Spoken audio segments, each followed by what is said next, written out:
While the sun is setting at Swami Narayan Akshardhaam, take your seat on the ancient step well to experience the age-old truth, where the step well transforms into the courtyard of the heaven,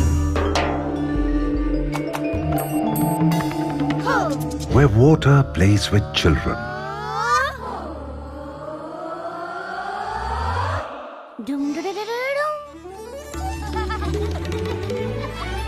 and they create a flower.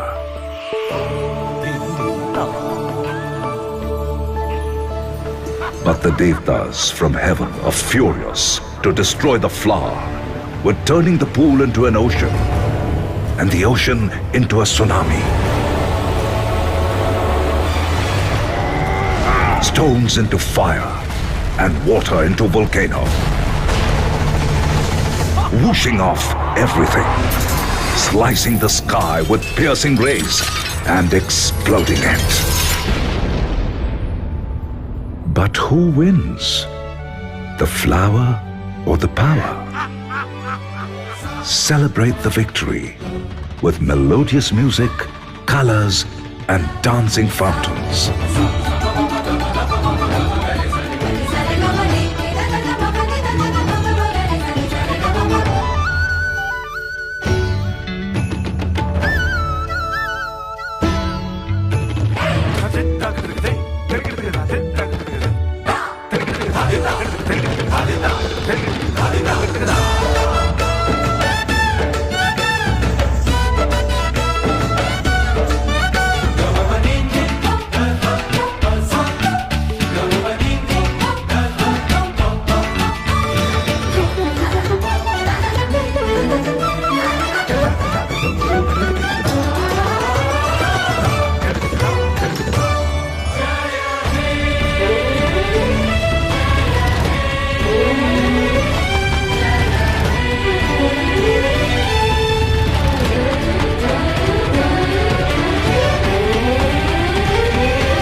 Experience Sahaj Anand, a unique multimedia water show at Swami Narayan Akshardhaam, New Delhi, India.